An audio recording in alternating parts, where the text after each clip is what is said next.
नमस्कार, कशा आहात सगळे? तुमचं खूप खूप स्वागत आहे माझ्या यूट्यूब चॅनलमध्ये. इथे मी हिंदवीचे फोटो काढत होते गणपती बाप्पांसोबत, तेव्हा मी केलेला हा छोटासा व्हिडिओ आहे. तर आज आमच्या घरी ओवसाचा कार्यक्रम आहे. तर माझ्या भावाचं लग्न झाल्यानंतर त्याचा पहिला ओवसा आहे.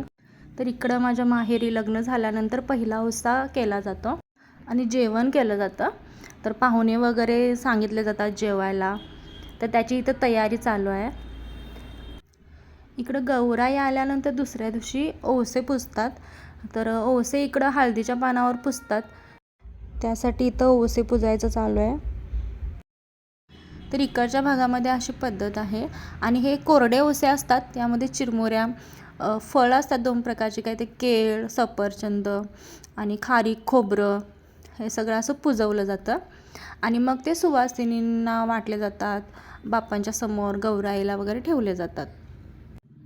मला पहिल्यापासून सगळं शूट करायचं होतं, पण आज खूप गोंधळ चालू होता घरामध्ये. पाहुणे येणार होते, स्वयंपाकाची घाई चालू होती, त्यामुळे मला काही जास्त शूट करता आलं नाही. जेवढं काय मी केलं आहे तेवढंसं म्हटलं ते तरी त्या धावपळीमध्ये मी थोडंसं शूट केलं, तेच म्हटलं आजच्या व्हिडिओमध्ये दाखवूयात. आणि इकडच्या भागामध्ये जेव्हा नवीन नवरा नवरीचा पहिला ओवसाचा सण असतो, तेव्हा त्या दिवशी नॉनव्हेजचं जेवण असतं. तर इकडं अशी पद्धत आहे. तर प्रत्येक ठिकाणी वेगवेगळी पद्धत असते. तर ह्या भागामध्ये अशी पद्धत आहे आणि त्याचीच तयारी चालू होती.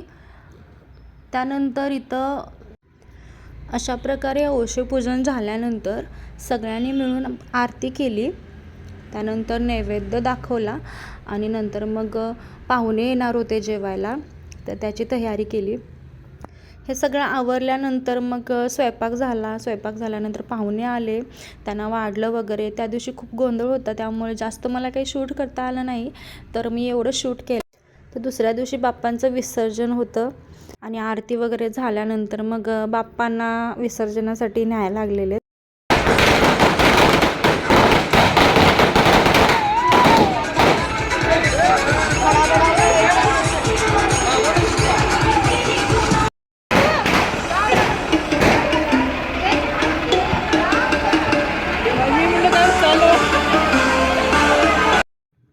हे असं दरवर्षी बाप्पांना ट्रॅक्टरमधून सगळे एकत्र येऊन मिरवणूक काढतात आणि विसर्जनासाठी नेतात. आणि जाताना ह्या ज्या आमच्या कॉलनीतल्या बायका आहेत, त्या सगळ्या छान झिम्मा वगैरे खेळतात, फुगड्या खेळतात आणि वाजत गाजत बाप्पांना विसर्जनासाठी नेतात. तर अशा प्रकारे गावी गौरी गणपतीचा सण साजरा केला जातो. तर पुन्हा भेटूयात नवीन ब्लॉगमध्ये. बाय.